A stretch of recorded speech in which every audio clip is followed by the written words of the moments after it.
All right, hi everyone. Good evening. Sorry for the delay.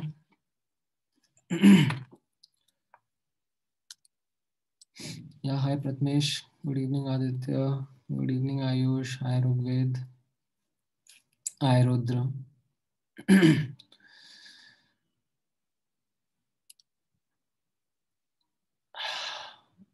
No, I did not forget.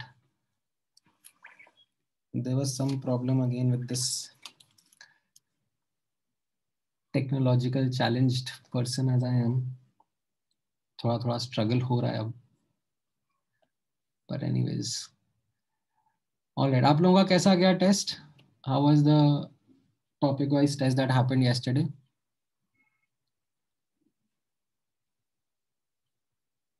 अरे वाह, सबके इतने अच्छे रिस्पांस. काफी इजी था क्या?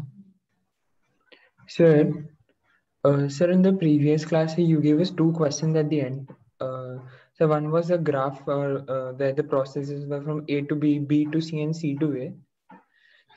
हाँ, Sir, right. from B to C, sir, the work done you took was area under the BC line, which was a trapezium.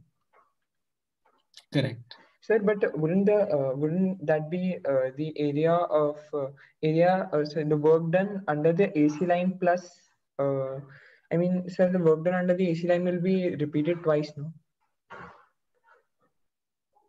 नहीं, so that is where you don't need to. Okay. अगर मैं आपको सिर्फ AB का work पूछ रहा था, सिर्फ BC का और सिर्फ CA का था, Yes, sir. तो आपने इंडिविजुअली निकाल लिया था. Correct. Now when you added them up, like you can see that अगर आप BC का एरिया निकालते तो वो ये आता. ठीक है. और आप CA का निकालते तो उसमें से ये आता. Yes, sir. ठीक है. Let me use some other ink.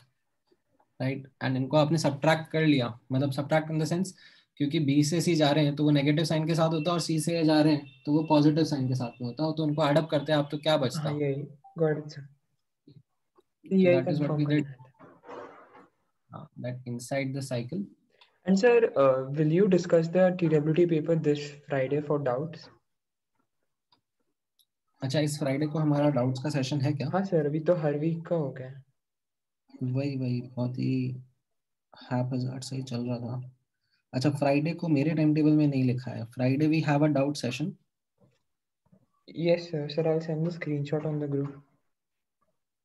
हाँ, अरे मुझे टाइम टेबल ही भेज दो यार.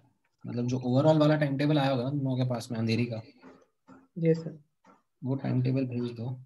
मैं एक्चुअली मेरा पर्सनल टाइम टेबल देख रहा था तो उसमें, so we have lecture today and we have a lecture on then Thursday. That's it.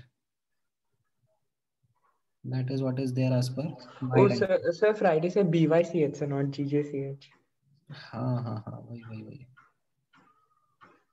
पर हम लोग डिस्कस कर सकते हैं. That's not really a problem. अगर हम लोग एमटी के हिसाब से जाएंगे तो हम एनीवेज आगे चल रहे हैं. मतलब in terms of our syllabus we are anyways ahead. अभी बाकी जगह जिन बैचेस में मैं पढ़ा रहा हूँ वहाँ पर अभी ऑलमोस्ट केमिकल बॉन्डिंग खत्म होने के लेवल पर है, तो थर्मो तो शुरू नहीं हुआ है. तो जनरली मेजर टेस्ट में आपका जो थर्मो का सिलेबस रहेगा वो ट्रंकेटेड ही रहेगा. It won't be the full chapter. अब वो कितना ट्रंकेट होगा, that will have to be coordinated across batches to understand कहाँ तक का पूछा जाएगा. So we can spend some time into discussing the questions and question paper, so that's not really a problem. ठीक है. हाँ, थर्मो में अभी तो देखो टाइम लगेगा, मतलब बड़ा चैप्टर है थर्मो. ऐसा नहीं है कि हम लोग फटाफट खत्म कर पाएंगे.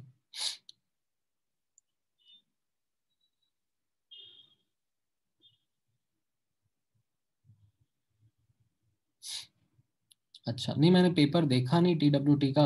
अभी ऑनलाइन में कुछ अगर हुआ हो तो, अदरवाइज ऐसे मैंने उसके पहले तो देखा था. हाँ, कर सकते हैं. TWT के लेक्चर्स देख सकते हैं अपन लोग बाद में.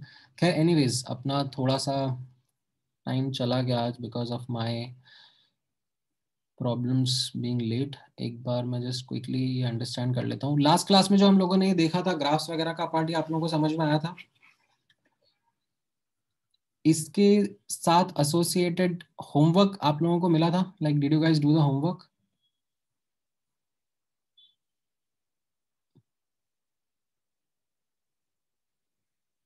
मैंने होमवर्क नहीं भेजा था? अरे यार तुम लोग कितने नालायक हो, मुझे याद नहीं दिलाया तुम लोगों ने।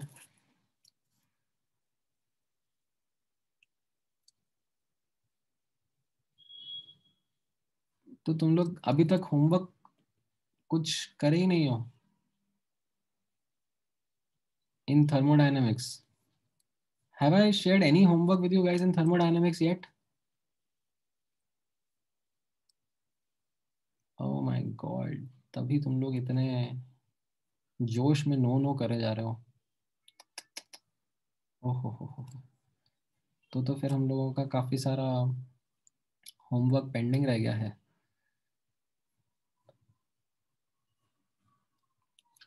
को मुझे देखने दो उसमें पीडीएफ में, कोई नहीं, चलो खैर अपन आज मैं आपको होमवर्क दे दूंगा। बेस्ड ऑन दैट थर्सडे की क्लास में हम लोग डिस्कस कर लेते हैं। इन द मीन टाइम मैं आज चलो एंथैल्पी का भी पढ़ा लेता हूँ, तो उसके कंबाइंड क्वेश्चंस दे दूंगा।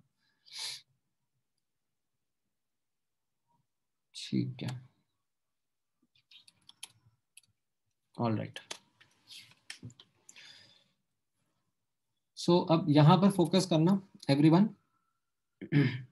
अच्छा, ये लेक्चर 7 है, lecture 7, all right.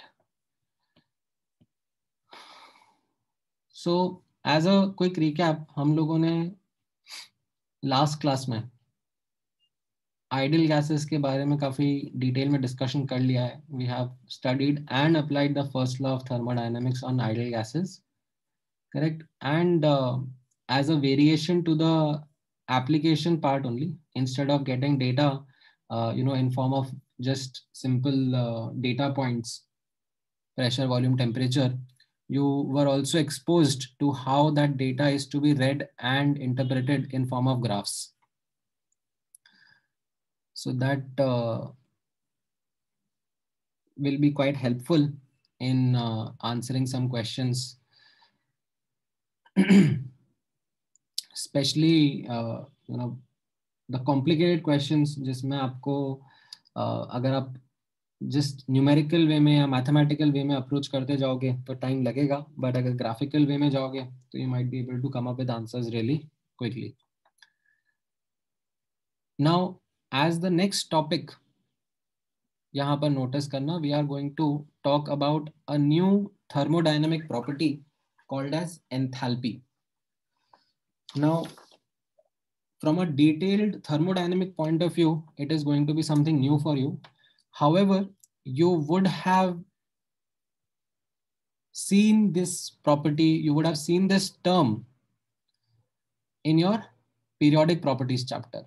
Do you remember we used to talk about this enthalpy of ionization, electron gain enthalpy, right? Wahan par bhi we came across this term quite a few times, and you guys had asked this question that sir ye enthalpy hota kya hai? Now, do you remember what I told you at that point in time? I would have told you अभी के लिए energy मान के आगे बढ़ो, ठीक है? Just consider ionisation enthalpy is like ionisation energy, ठीक है? सो अब now that we are in this chapter of thermodynamics, we would want to establish the details of what this thermodynamic property means, right?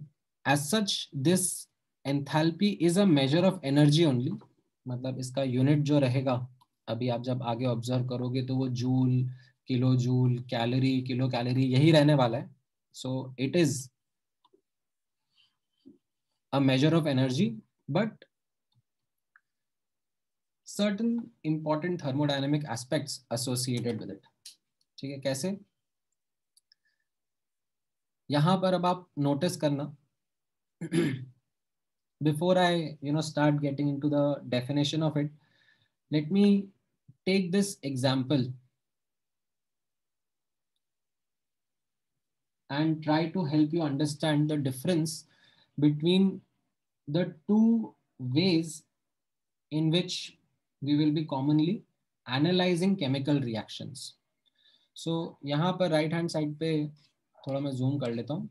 So there is this reaction. ठीक है, there is this very simple reaction of sodium metal reacting with water, right? And you all are familiar with this reaction that NaOH form होता है and hydrogen gas liberate होती है, right? Now this chemical reaction is also a thermodynamic process. ठीक है, this अभी तक हम लोग जो thermodynamic processes discuss कर रहे थे, तो उसमें we had restricted ourselves to an ideal gas being heated or cooled or expanded or compressed, right? अब मैं थोड़ा सा एक different perspective आप लोगों के साथ discuss कर रहा हूँ, in which I am discussing a chemical reaction which is also a thermodynamic process. Now, as part of this thermodynamic process, यहाँ पर जब हम लोग रिएक्शंस को एनालाइज करते हैं तो जनरली नोटिस करना, we keep our analysis under following two conditions. There is constant volume condition, right? You have the reaction happening inside a closed rigid vessel, right? And the volume can't change, right? Or you have constant pressure conditions. Like for example, यहाँ पर आप notice करोगे तो vessel है, but उसमें एक piston लगा हुआ है, right? So if let's say because of this reaction hydrogen gas generates, तो ये piston ऊपर shift कर जाएगा, pressure change नहीं होगा, volume etc change हो सकता है. तो जनरली इन दो कंडीशंस में हम लोग रिएक्शंस का एनालिसिस करते हैं. अब यहां पर नोटिस करना, in both these reactions, as part of applying the first law of thermodynamics, आप नोटिस करना in the constant volume process, ठीक है, for constant volume processes, because work done will be zero, there is no change in volume that is going to happen because it is a constant volume vessel.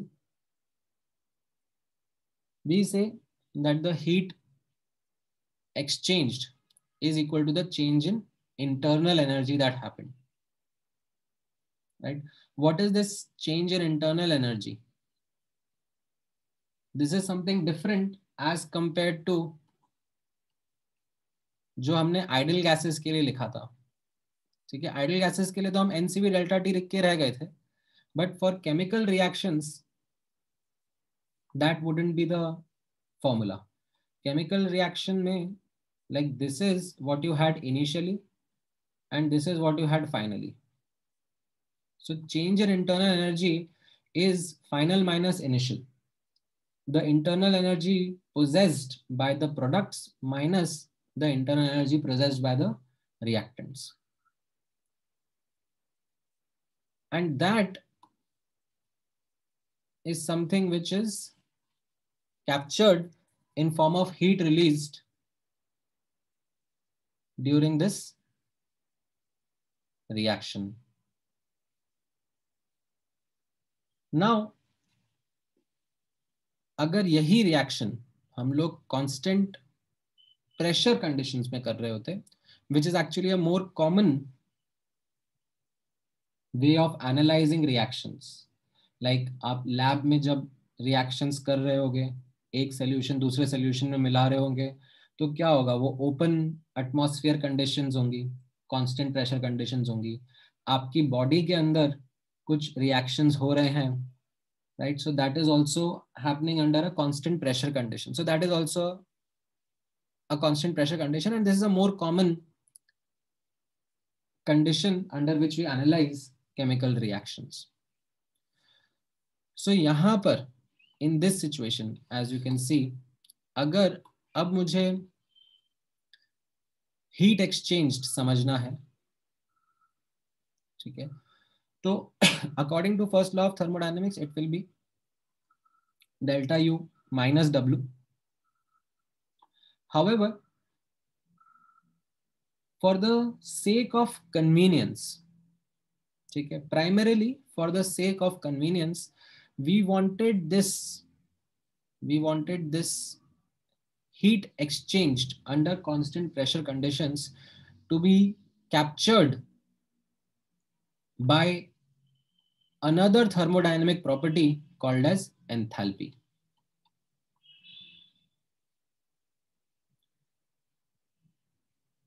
कैसे मैंने बताया, primarily from the point of view of convenience. Now what is that convenience? अभी आपको realize नहीं होगा, ठीक है, you will not be able to appreciate that convenience right away because once, अभी तो मैंने क्या एंथैल्पी आपको बताना शुरू किया है, तो once I define enthalpy for you, we start working on calculations of enthalpy and applying it on chemical reactions, then you will appreciate that why this new thermodynamic property made a lot of sense. Defining it, why it made a lot of sense. Now अभी के लिए just background इस तरीके से समझना that enthalpy, this thermodynamic property, ठीक है, why was it designed in the first place? The reason goes into this simple fact that we wanted a more convenient measure of energy exchanges under constant pressure conditions. Why did we want that? Because that is one of the most common ways in which chemical reactions happen around us. अब notice करना, ठीक है, जैसे मैंने यहाँ पे लिखा है, to capture this heat exchanged under constant pressure conditions QP in form of a state function. ठीक है, why do I call this state functions, वो आप अभी इसकी डिजाइन में नोटिस करोगे. We design this new thermodynamic property called as enthalpy. How did we design it, how did we write it out? It is written as H is equal to U plus PV. If you will notice, U is a state function, P is a state function, V is a state function. तो उनके combination से बना हुआ ये property, this new thermodynamic property is also a state function. That means the change in enthalpy will depend upon just the initial state and the final state, will not depend upon how we achieve that change. Now notice करना, इस तरीके से define करने के बाद, ठीक है, this is the definition, how we are able to say that the change in enthalpy is equal to the heat exchange under constant pressure processes. How are we able to get this relationship? उसके पीछे एक छोटा सा proof है. It isn't quite difficult. It is something which is really simple, straightforward. So let me apply delta on both the sides of this equation. So delta H will be equal to delta U plus delta PV. Correct? Now let me open the right hand side. Delta PV can be written as P delta V plus V delta P plus delta P delta V. यहाँ से यहाँ का transition isn't something which many students are able to get in the first attempt, but that is what I have written on the right hand side. यहाँ पे notice करना, अगर मैं P और V से किसी P plus delta V and V plus delta V पे जा रहा हूँ, right? तो how would I write delta PV? Delta PV should be equal to P final V final minus P initial V initial. Correct? What is P final? It is P plus delta P. What is V final? V plus delta V. And these were initial P and initial V. So if you open this bracket and simplify it, you will get the expression which I have just used over here. ठीक है, तो you are now able to understand that ये delta PV को open up कैसे करा है. ठीक है, नाउ अब नोटिस करना, because we are under constant pressure condition. ठीक है, I can say delta P is 0. ठीक है, under constant pressure conditions. I could have done that directly, but I wanted to do this. I wanted to show you this. That's why I took this in a more detailed manner. We could have taken the pressure constant पहले ही. However, अब यहाँ पे notice करना, we get delta H is equal to delta U plus P delta V. Now, you remember that P delta V is equal to minus of work, or work was equal to minus P delta V. Correct? And by first law of thermodynamics, delta U minus W is equal to Q. And what is that Q? Q is the heat exchange under constant pressure conditions. Why? Because we have defined this as our condition. So we got this understanding, we got this derivation of heat exchanged during a thermodynamic process. For all system, for all process. We get this fundamental understanding that under constant pressure process, the heat exchanged QP is equal to change in enthalpy, change in the state function called as enthalpy. Okay, so this delta H,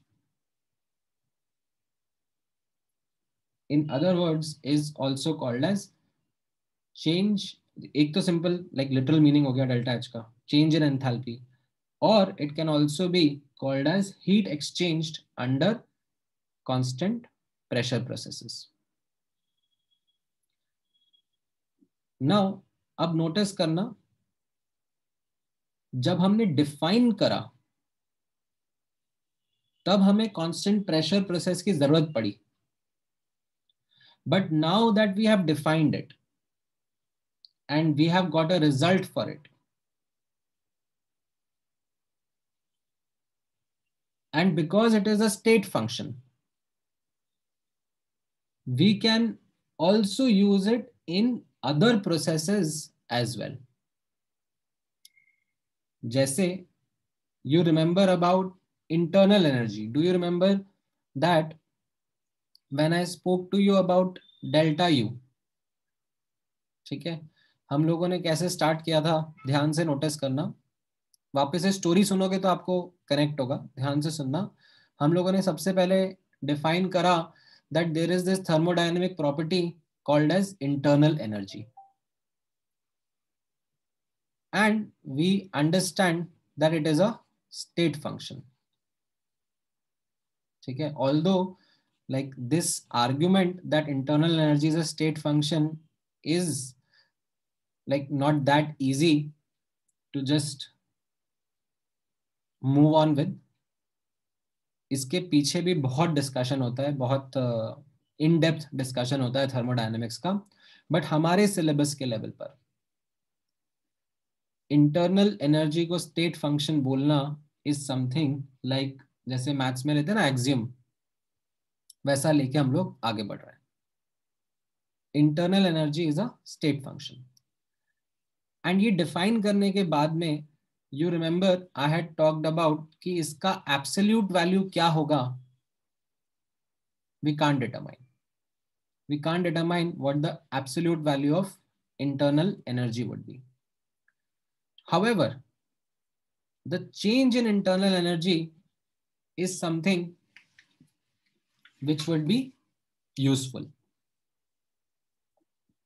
And with first law of thermodynamics, we understand that change in internal energy is equal to the energy exchange between system and surrounding. ठीक है, this was the first law of thermodynamics, that change in internal energy of system will be equal to energy exchanged between system and surrounding.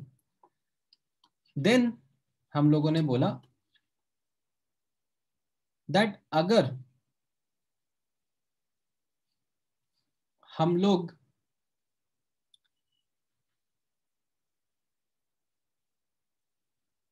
किसी ऐसे process के बारे में बात कर रहे हैं, ठीक है, फॉर एग्जांपल हम लोगों ने लिया आइडियल गैस के लिए, हम लोगों ने एक्चुअली आइडियल गैस का डिस्कशन यहाँ पे स्टार्ट किया, दैट हम लोग आइडियल गैस के बारे में बात कर रहे हैं, एंड आइडियल गैस का हम लोग आइसोकोरिक प्रोसेस ऑब्जर्व करते हैं जिसमें work done is 0, there is no work done, and वहां से हम लोगों ने लिख दिया that delta U is equal to change in, or it is the heat exchanged under the constant volume condition. And यहां से, ठीक है, हम लोगों ने इसको NCV डेल्टा टी के बराबर इक्वेट कर दिया. तो ध्यान से नोटिस करना, इसको डिराइव करने के लिए मुझे आइसोकोरिक कंडीशन लगा, बट एक बार जब डिराइव हो गया, एक बार ये डिराइव हो गया और मुझे ये समझ में आया कि यार ये तो सिर्फ और सिर्फ टेम्परेचर पे ही डिपेंड कर रहा है, then I came to this conclusion कि अब मैं T1 से T2 जा रहा हूं, आइसोकोरिक जाऊं कि नहीं जाऊं या किसी और तरीके से जाऊं, it doesn't matter. Now if I go from T1 to T2, my value of delta U is going to be same, and it can be calculated by this formula NCV delta T. ठीक है, उसी तरीके से on those thought processes ध्यान से notice करना, हम लोगों ने एक नया थर्मोडायनेमिक फंक्शन डिफाइन करा है H, एंड डेलिबरेटली इसका डिजाइन इस तरीके से रखा गया है कि ये स्टेट फंक्शन ही रहे, and it has been defined designed in this manner that this change, ठीक है, इसकी एब्सोल्यूट वैल्यू फिर से हम नहीं निकाल पाएंगे, इसकी एब्सोल्यूट वैल्यू एंथैल्पी की हम लोग नहीं निकाल पाएंगे, but change in internal energy is the, or change in enthalpy is the heat exchanged under constant pressure processes. ठीक है, तो अभी जैसे फॉर एग्जांपल आइडियल गैस के लिए मैंने डेरिवेशन आइसोबेरिक का यूज करा, प्रेशर कंडीशन कांस्टेंट रखी, उससे मुझे फॉर्मूला मिल गया डेल्टा एच का NCP delta T, but after knowing this that delta H is going to depend only and only on temperature. Now, if I again go from T1 to T2, भले ही isobaric जाऊं या नहीं जाऊं या किसी और तरीके से जाऊं, irreversible जाऊं, reversible जाऊं, it is not going to matter now because H is a state function. Delta H is simply NCP delta T. It is the heat exchange under constant pressure processes. And for ideal gas, we can write it as NCP delta T.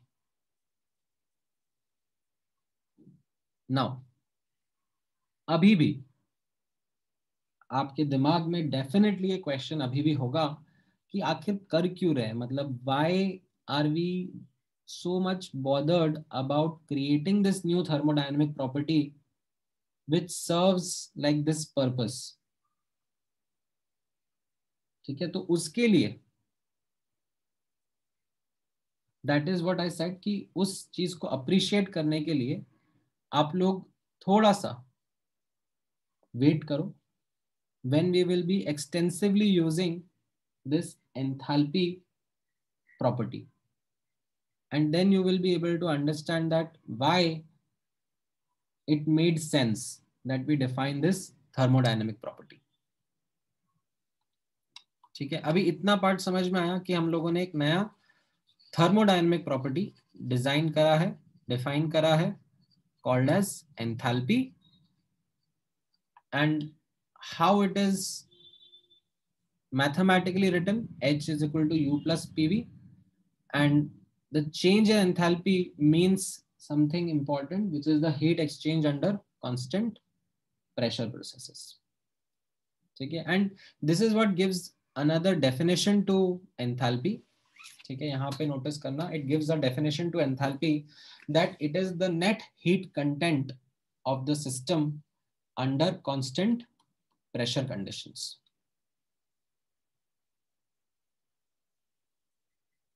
ठीक है, enthalpy is this new thermodynamic property which can be defined as the net heat content of the system under constant pressure conditions.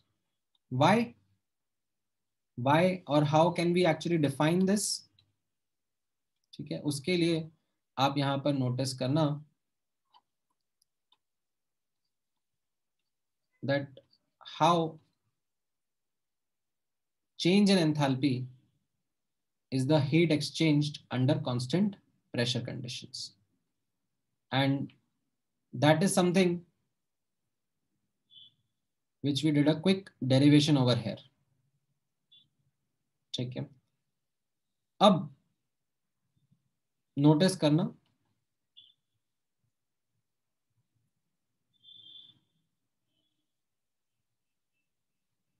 जैसा मैंने आपको यहां पर बताया था। हाँ हाँ, एक एक करके डाउट्स भी ले लेते हैं आपके। बोलो गुरुदेव। Yes, sir, why it is net heat content, why not only heat content in this room? Why is it what? It is net heat content.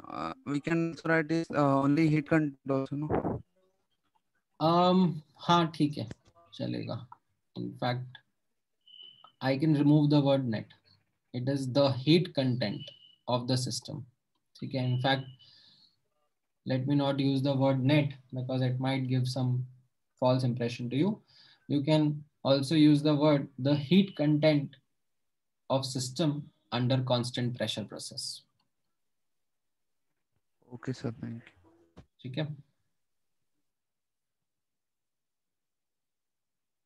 अब नोटिस करना, जैसा मैंने आपको डिस्क्राइब किया था कि u p v ये सब स्टेट फंक्शन है, तो h भी हमारा स्टेट फंक्शन रहेगा। एब्सोल्यूट वैल्यू ऑफ u नहीं निकाल सकते हैं, तो एब्सोल्यूट वैल्यू ऑफ h भी हम लोग निकाल नहीं पाएंगे। ठीक है, and the change in enthalpy, that is what is important, right. So change in enthalpy का जो जनरल रिजल्ट था, ठीक है, this is the general result irrespective of the type of system or the process that you are coming across. It is heat exchange under constant pressure processes. And यही चीज अगर मैं ideal gases के लिए apply कर दूंगा, ठीक है, for ideal gases in particular, ideal gases के लिए आपको लिखना आता है कि QP क्या होता है। ये अपन ने पिछले कुछ क्लासेस में सीखा है that for ideal gases QP is NCP delta T।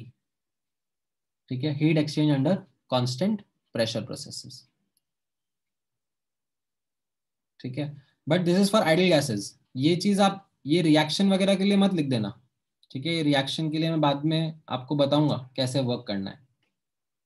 ठीक है, that is where you will start appreciating why we have defined enthalpy.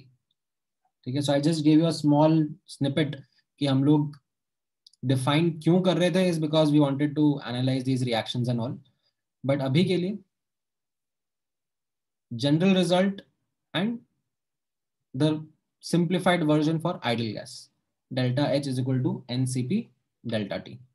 and yahan se as we can see that enthalpy for ideal gas, theek hai, again for ideal gas is exclusively dependent on temperature। ठीक है, सो अगर मैं T1 से T2 जा रहा हूं, derive करने के लिए मुझे आइसोबेरिक लगा, ठीक है, डिराइव करने के लिए मुझे आइसोबेरिक लगा। बट अगर मैं आइसोकोरिक, एडियाबैटिक, रिवर्सिबल, इरिवर्सिबल किसी भी तरीके से जा रहा हूँ, ठीक है, my delta H is going to be NCP delta T only, ठीक है। This is strictly for ideal gas. Real gas होगा, कोई सॉलिड होगा, कोई लिक्विड होगा, कोई केमिकल रिएक्शन होगा, तो उनके लिए हम लोग अलग तरीके से सिंप्लीफिकेशंस करेंगे, ठीक है। उन सब के लिए जनरल रिजल्ट ये ट्रू रहेगा कि delta H is equal to QP, but this simplified form NCP delta T is only true for, अभी के लिए is only true for ideal gas, ठीक है। अच्छा,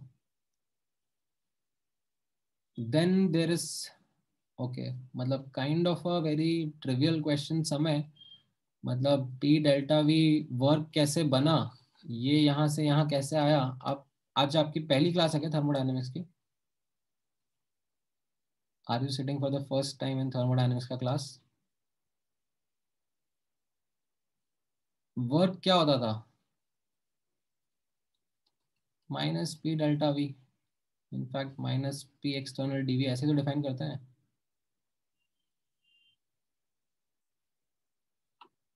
ठीक है। केमिस्ट्री में, फिजिक्स में साइन कन्वेंशन अलग रहता है,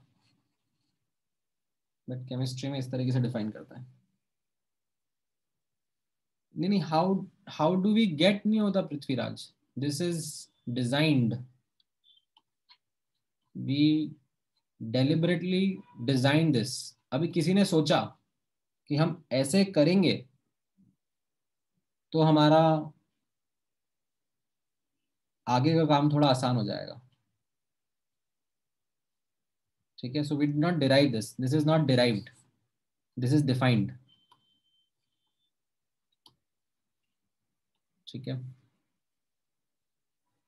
now with this understanding that for ideal gases we can write change in enthalpy as simply ncb delta t irrespective of the kind of process it is undergoing, we can now do the enthalpy calculations also for ideal gases, ठीक है। So in addition to the calculations that we were doing last time, ठीक है, ये जो हम लोगों ने last class में टेबल बनाया था, ठीक है, इसमें Q W डेल्टा U इन सब का डिस्कशन किया था, राइट। सो यहाँ पर आप देख रहे हो जो डेल्टा U का भी था उसके साथ में यहाँ पे आप डेल्टा H का भी बना दो, और इन सब केसेस में all you need to just write is NCP delta T, nothing else, irrespective of the kind of process that the ideal gas is undergoing, right। जैसे आपने डेल्टा U का लिखा ना सब में NCP डेल्टा T, वैसे ही आपको डेल्टा H का रिजल्ट सिंपली यहाँ पर यही यूज करना है, that will be NCP delta T। अच्छा, so after applying this, after applying or knowing this change in enthalpy for an ideal gas, let's take care of couple of miscellaneous processes also for ideal gases। अभी तक हम लोगों ने कौन से processes देखे थे? Isochoric, isobaric, isothermal and adiabatic, ठीक है। तो उसके अलावा दो और प्रोसेसेस मैं आप लोगों के साथ में डिस्कस करना चाहूंगा, which will be like miscellaneous in nature, ठीक है। इनफैक्ट हम लोगों ने पिछली क्लास में भी एक मिसलेनियस प्रोसेस तो डिस्कस करा ही था। Do you remember that last example जो हम लोगों ने ये बीसी वाला प्रोसेस डिस्कस किया था? ये जो बी से सी प्रोसेस था ये क्या था? मिसलेनियस ही था ना, it wasn't equal to any of the processes that we had talked about, ठीक है। तो वैसे ही मैं आप लोगों को एक आध और मिसलेनियस प्रोसेस के थ्रू ले जा रहा हूँ, नोटिस करना वो मिसलेनियस प्रोसेस कैसा है। So there is one miscellaneous process which is called adiabatic free expansion or expansion against vacuum, ठीक है। What is meant by vacuum? That there is no external pressure, ठीक है। The gas is expanding against vacuum. Now what will be the calculations in this? ठीक है, first of all you must understand that the process is irreversible in nature. Why would the process be irreversible? Because यहाँ पर system surrounding का कोई equilibrium नहीं रहेगा ना. This will be just a finite change happening. ठीक है, there will be no system surrounding equilibrium. अब क्योंकि ये एडियाबैटिक है, like the walls are insulated, so heat exchange is zero, Q is zero. What about the work done? Work done in this case, work का जो general formula होता है वो क्या रहता है? Work is minus P external delta V और minus P external DV, right. अब यहां पर पी एक्सटर्नल ही नहीं है, there is nothing against which the gas is working. तो ये क्या हो गया? Work done is zero, correct. And then by the first law of thermodynamics, you can also get an idea of delta U is equal to Q plus W. That the internal energy stays constant. There is no change in internal energy. Delta U is equal to Q plus W.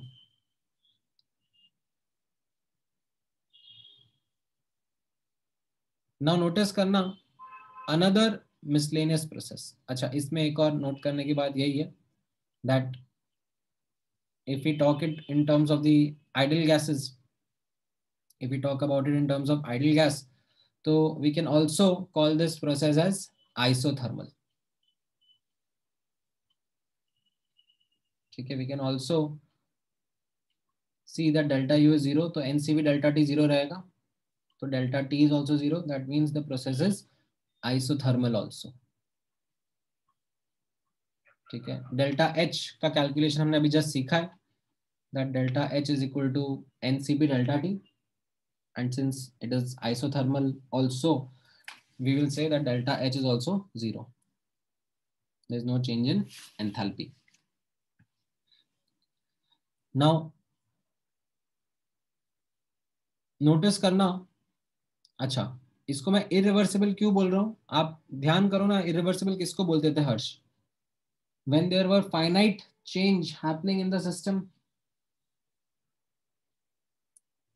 right? Or you remember that the driving force and the opposing force are significantly different from each other. So यहाँ पे driving force, that is the pressure of the gas, is much greater than the opposing force. There is no P external, so it is irreversible in nature only. तो ये एक miscellaneous process आपके सामने present है. ठीक है, अब दूसरा नोटिस करना, another miscellaneous process. This is called as a reversible polytropic process. ठीक है, इसके लिए मैं चाहूंगा कि आप लोग वर्क करो कि इसका फर्स्ट लॉ का कैलकुलेशंस कैसा रहेगा. सो नोटिस करना कि रिवर्सिबल पॉलीट्रोपिक प्रोसेस होता क्या है. So an ideal gas following a process equation से PV raised to the power of alpha equal to constant. We call this as a reversible polytropic process, and alpha is any value other than 1, 0 और gamma. ठीक है, क्योंकि ये हम already पढ़ चुके हैं. ठीक है, 1 was isothermal, 0 was isobaric, right? Gamma would be adiabatic. तो ये हम लोग ऑलरेडी पढ़ चुके हैं. इनके अलावा let's say any other process equation is being followed, say PV square is constant. ठीक है, any other equation is being constant, then and this is happening in a reversible manner. ठीक है, the process is happening in a reversible manner, then can you get the first law calculations for me, that what will be the Q, W and delta U and delta H of such a process? ठीक है, alpha के terms में निकालना है आपको। ये तो मैंने कुछ एग्जाम्पल ले लिए कि अल्फा क्या होगा। ठीक है, जैसे मान लो P V square is equal to constant लिखा हुआ है, तो इसका मतलब अल्फा 2 हो गया। या फिर कोई प्रोसेस है जिसमें बोला जा रहा है right that P by V is constant, तो it's also reversible polytropic process, इसमें अल्फा की वैल्यू -1 हो जाएगी। या किसी ने बोल दिया कि कोई एक प्रोसेस है, ठीक है, जिसमें we T cube is constant, तो आप इसको थोड़ा सा मॉडिफाई करो, लाइक पीवी के फॉर्म में लेके आओ, तो टी की जगह आप P V by N R डाल दो और उसको इस तरीके से मॉडिफाई कर दो, तो ये आपसे P V raise to the power of 4/3 is constant, तो आपका अल्फा 4/3 हो गया। ठीक है, सो एक जनरल प्रोसेस इक्वेशन है P V raise to the power of alpha is constant. Now for this P V raise to the power of alpha equal to constant, can you get me the answer of what will be q, what will be w, what will be delta u, and what will be delta h? Like, so the gas is going from some p1 v1 t1 to p2 v2 t2. ठीक है, gas is going from p1 v1 t1 to some p2 v2 t2 in this reversible polytropic manner following this process equation. Get me the answer to all these four.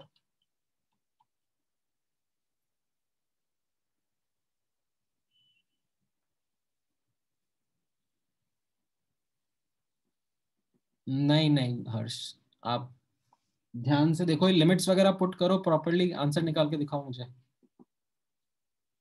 Base formulas आपको आते थे सबके?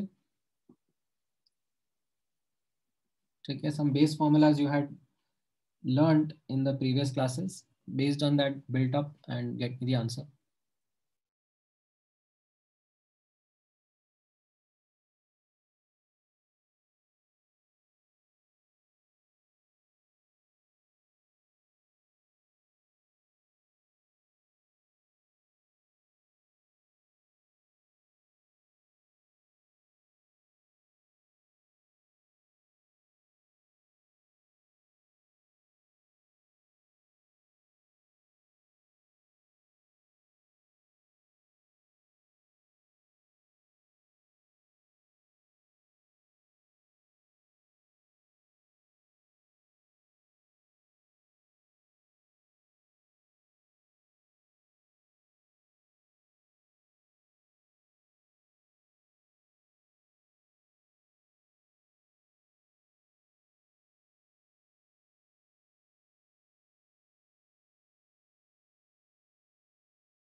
We have just talked about this miscellaneous process called as reversible polytropic process.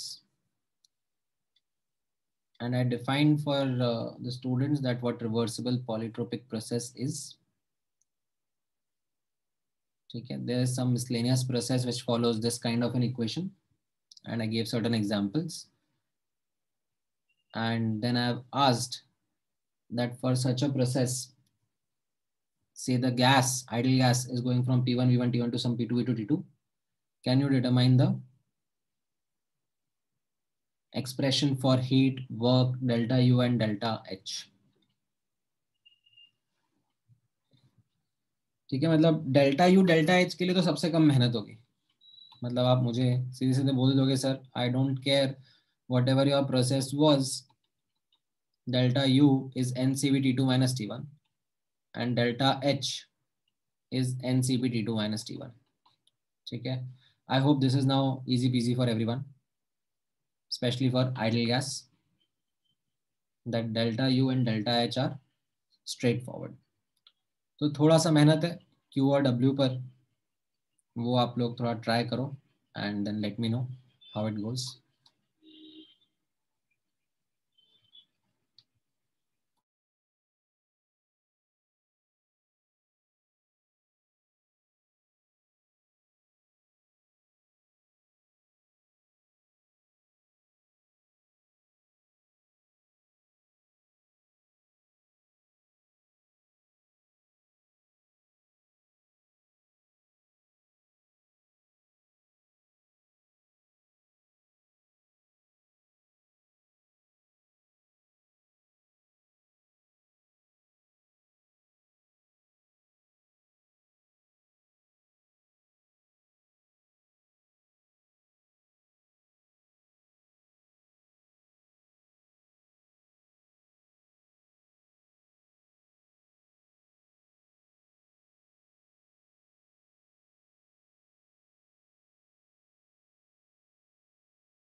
All right, so we have got some answers.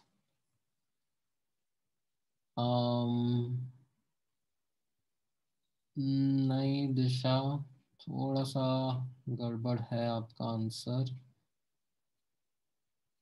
हाँ सार्थक, के क्या है? Substitute करो ना। के जैसा कोई पैरामीटर तो मैंने यहाँ बताया ही नहीं।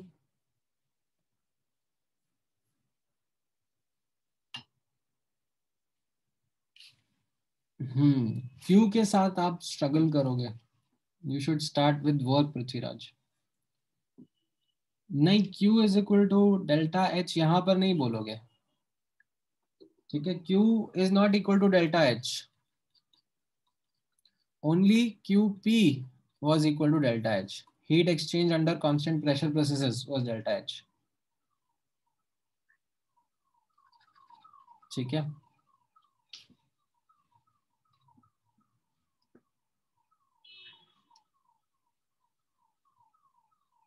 वर्क से स्टार्ट करो सबसे पहले।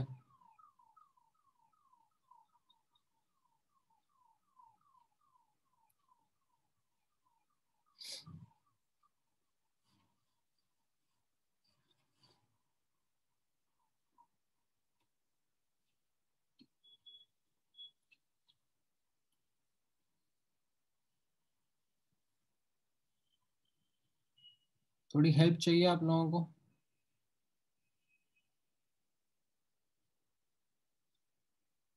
चलो मैंने थोड़ी सी हिंट दे दी आपको, और ये स्पेशली आपके लिए सार्थक, फॉर योर के।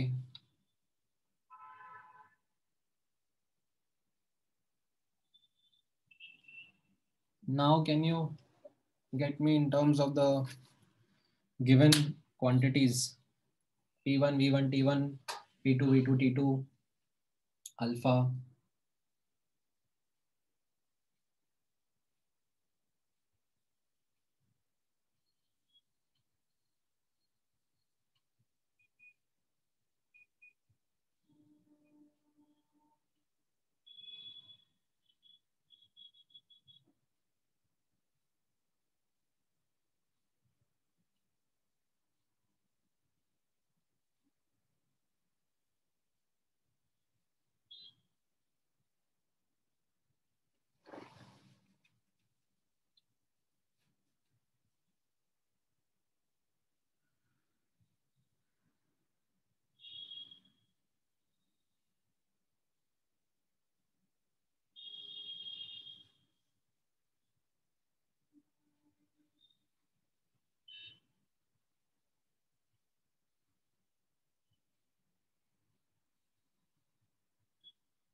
हाँ करेक्ट पूर्णा।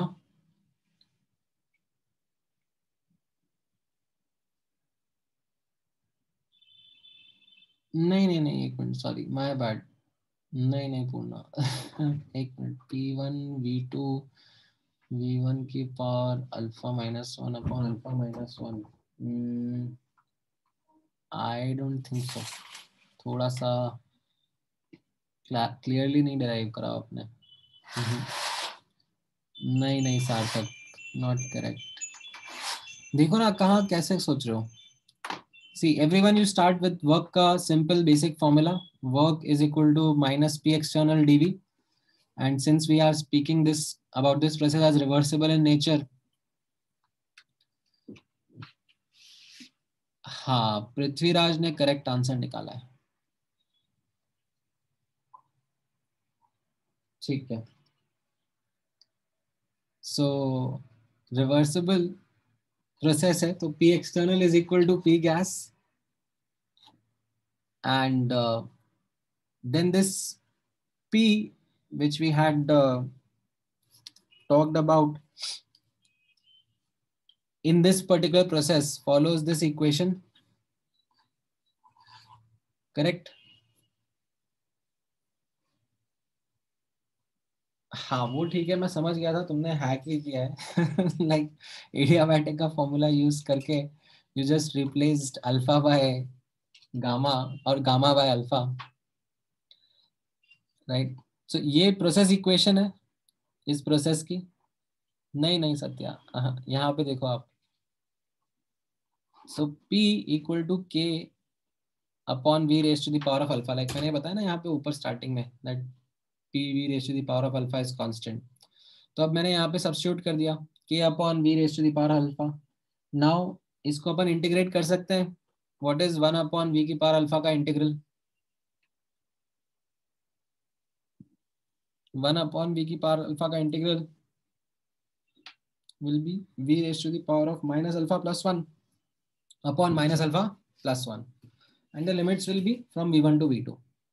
तो ठीक है, कोई दिक्कत नहीं है। ये अल्फा माइनस 1 को हमने लाइक ये नेगेटिव साइन को यहाँ पे मल्टीप्लाई कर दिया, इसको लेफ्ट हैंड साइड ले लिया और फिर लिमिट्स पुट कर दी, तो ये V2 और V1 की लिमिट्स पुट कर दी। नाउ अब नोटिस करना, I take this K inside, ठीक है, I am taking this K inside and once I do that, as you can see, ये K upon V raised to the power of alpha, ठीक है, it can be replaced by pressure, ठीक है। So K upon V2 raised to the power of alpha can be written as P2 and K upon V1 raised to the power of alpha can be written as P1। So from here we get our answer to what the work done का expression would be.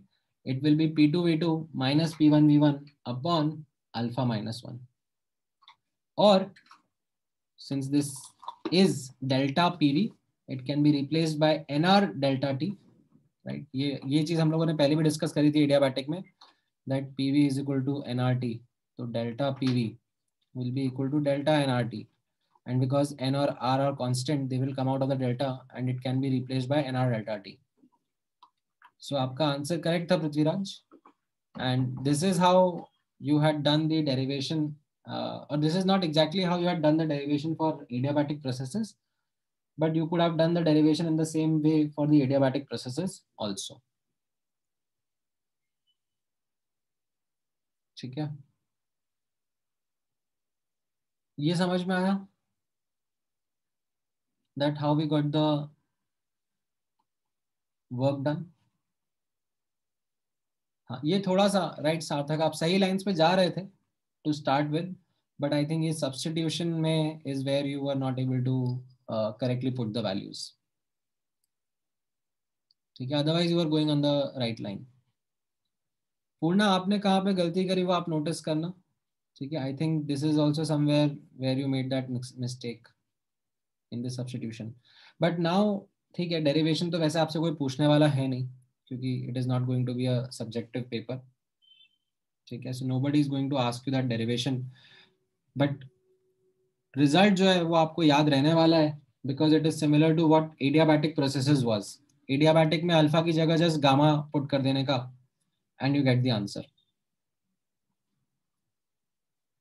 ठीक है। अच्छा, तो ये work का formula मुझे आ गया, ठीक है, वर्क का फॉर्मूला मुझे आ गया। What about Q, what about the heat exchanged, what was the fundamental formula of Q? NCDT, right? This was the fundamental formula of heat exchange. What about heat capacity here? What do we do with the heat capacity? नहीं, ऐसा नहीं है। Like हम लोगों ने heat capacity, या मैंने आपको जितना हीट कैपेसिटी का नॉलेज दिया है वो तो मैंने 4 प्रोसेसेस के लिए दिया था। दैट अगर कांस्टेंट प्रेशर प्रोसेस है तो CP बोल देने का, कांस्टेंट वॉल्यूम प्रोसेस है तो CV बोल देने का, एडियाबैटिक है तो 0 बोल देने का, एंड अगर आइसोथर्मल है तो इनफाइनाइट बोल देने का या नॉट डिफाइंड बोल देने का। मैंने तो इतना ही सिखाया था आपको, राइट। किसी मिसलेनियस प्रोसेस के लिए हीट कैपेसिटी क्या होगी ये तो मैंने कभी आपको सिखाया ही नहीं। तो you are actually stuck with the fact that you will not be able to get the answer to Q directly, because heat capacity is a process dependent quantity, and for such miscellaneous miscellaneous polytropic process, reversible polytropic process, I haven't defined heat capacity for you. तो फिर अब आप first law का ही use करोगे, तो आप बोलोगे कि ठीक है कोई दिक्कत नहीं है, we still know how to get the answer to delta U. ठीक है, it will be NCV delta T. So we can now use the first law of thermodynamics. We can use Q is equal to delta U minus W. And delta U is, ये तो हम लोग पहले से ही निकाल चुके हैं ना कि for ideal gases we had got this by deriving or using isochoric processes, but उसके बाद we had understood कि it's a state function. So T1 से T2 जा रहे हैं, अब कैसे भी जाएं, delta U will be NCV delta T always, right? And putting that over here, I will get my answer to Q. That this will be equal to NCV delta T, delta U minus W, NCV delta T minus NR delta T upon alpha minus 1. And then इसको मैं थोड़ा रिजिक कर लूंगा, delta T common ले लूंगा, N common ले लूंगा, तो मेरा क्यू का एक्सप्रेशन आ जाएगा N CV minus R upon alpha minus 1 into delta T. So if I remember that I used to write Q as NC delta T. So what will be this heat capacity of this polytropic process? It will be CV minus R upon alpha minus 1. ठीक है, तो ये भी आपका एक result हो गया. Apart from just heat work and delta U, ये एक और रिजल्ट आप याद रख सकते हो, that heat capacity for a polytropic process can be written as CV minus R upon alpha minus 1. ठीक है, what about delta H? Delta H will be NCP delta T. This is similar to what we did for delta U. कि derivation में मेरे को isobaric process लगा था, but now that I know that it exclusively depends on temperature. So अगर मैं T1 से T2 जा रहा हूँ, doesn't matter whatever the process is, my answer to delta H for an ideal gas is NCP delta T.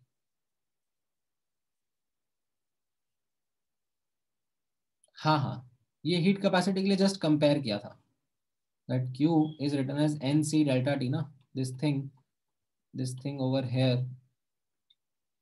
ठीक है, मैं इसको वैसे अलग से हाईलाइट कर देता हूँ. This thing over here is your heat capacity. ठीक है, नाउ ट्राई दिस क्वेश्चन.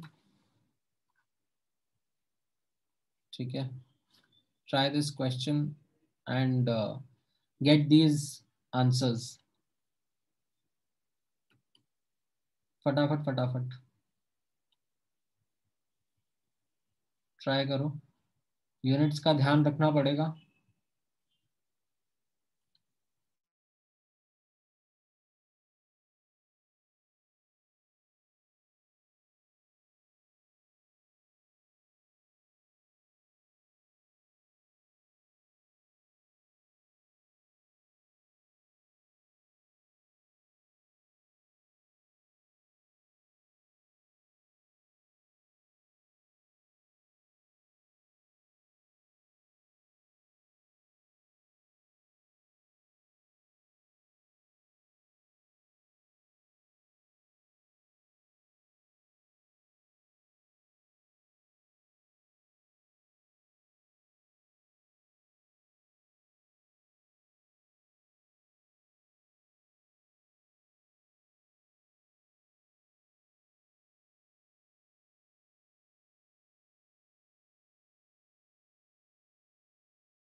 ठीक है Sarthak, you are getting partially correct answers. More than one option correct है इसमें, ऐसा नहीं कि सिर्फ एक ही ऑप्शन करेक्ट है. There are more than one option that are correct.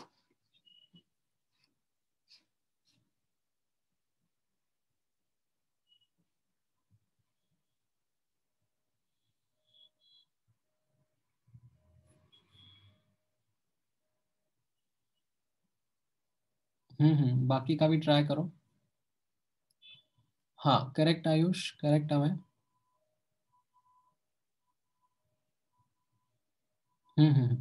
ठीक है.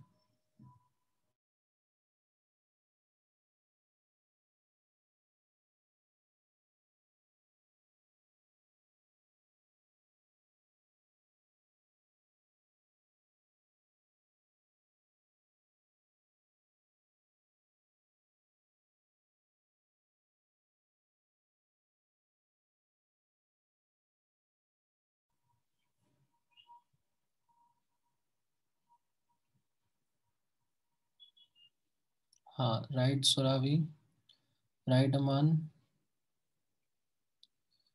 हाँ अमान is the first one to get all the three options correct.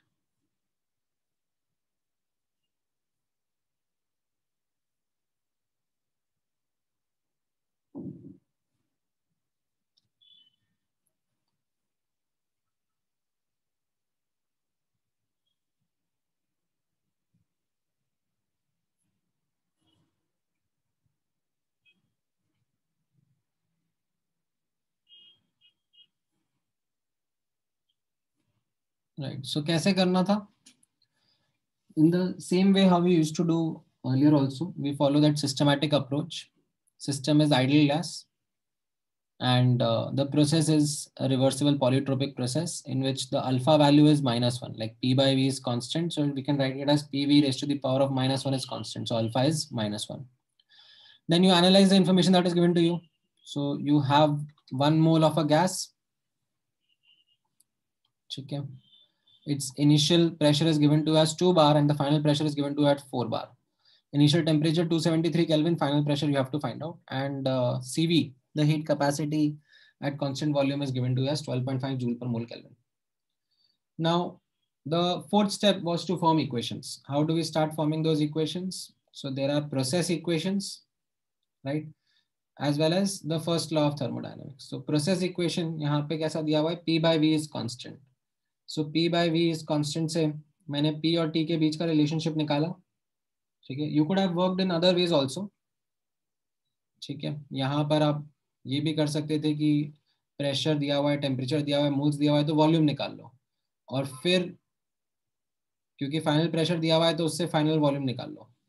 ठीक है, by using this relationship that P by V is constant. आप वैसे भी कर सकते थे. I tried doing it in another way कि मैं वॉल्यूम नहीं निकाल रहा, जब पूछा नहीं है तो मैं क्यों निकालूं, तो मैंने नहीं निकाला. मैंने जस्ट यहाँ पर P by V is equal to constant को यूज करा, आइडियल गैस इक्वेशन में सब्स्टिट्यूट करा, and I got that P square upon T is also coming out to be constant, and since the pressure and temperature data is given, I can quickly go ahead and find out the final temperature. ठीक है. So this was my answer to the final temperature. Then अब work का if you remember to use the formula directly तो बहुत अच्छी बात है. It is P2 V2 minus P1 V1 upon alpha minus 1. But if you didn't remember this formula, then you will have to go ahead and derive it. ठीक है. So you either use P2 V2 minus P1 V1 upon alpha minus 1. But again I would not use this form because फिर मुझे volume दिया नहीं है तो फिर मैं जबरदस्ती क्यों मेहनत करूं वॉल्यूम निकालने की. So I go with this representation, that nr delta T upon alpha minus 1. And then nr delta T upon alpha minus 1, I substitute the values of n, r and delta T, and alpha is -1, which I substitute over here and get a value of work, which comes out to be -3404 joule, which is in kilojoules, matching with the C option. Then delta U and Q is something which you already know how to work with. So delta U का formula निकालोगे, NCV delta T, you have got the value of CV, you multiply it and get the answer, and then you get the value of Q also. So इसमें delta U भी match कर जाएगा, but Q नहीं match करेगा. So A, B, C will be your answer. ठीक है, all right. यहाँ तक का पार्ट आप लोगों को समझ में आया? How did we dealt with the, as in how do we deal with the ideal gases and their calculations? ठीक है. अब वैसे तो मैं एक्चुअली आज सोच रहा था कि सॉलिड्स एंड लिक्विड्स का पार्ट भी स्टार्ट कर दूं, बट आप लोगों के लिए फिर वो क्लास एक्सटेंड करना हो जाएगा. सो ठीक है, मैं बचे हुए 3-4 मिनट यूटिलाइज कर लेता हूँ in making you solve this question. एक मिनट.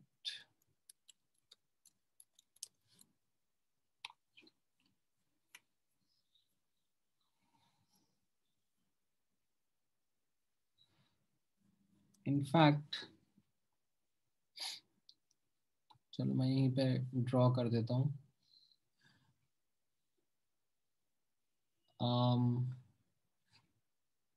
अच्छा, rather than doing this, rather than in fact making you go through another question, एक बार आप ध्यान से नोटिस करना. if you remember in last class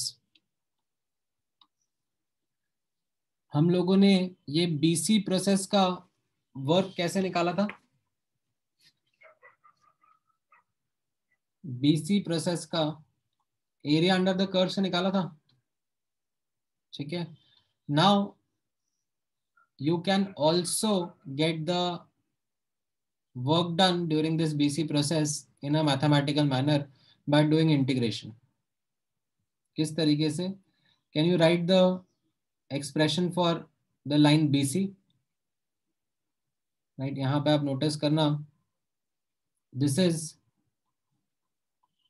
going to be the expression of BC. It's a straight line expression, y is equal to mx plus c.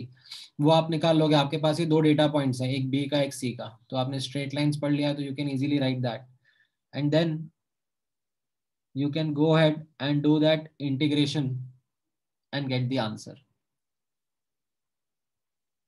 ठीक है. तो basis this knowledge, ठीक है, नोटिस करना कि आपसे अभी तो नहीं पूछेंगे क्योंकि अभी आपने मैथ्स में कोऑर्डिनेट ज्योमेट्री पढ़ी नहीं है. ठीक है, बट आगे जब आप मैथ्स में कोऑर्डिनेट ज्योमेट्री पढ़ लोगे, ठीक है, और आपको सर्कल की इक्वेशन, ठीक है, एलिप्स की इक्वेशन, पैराबोला की इक्वेशन, ठीक है, ये सारी इक्वेशंस आपको लिखनी आएंगी. ठीक है, जैसे आज तो आप कोऑर्डिनेट ज्योमेट्री में स्ट्रेट लाइंस ही पढ़े हो.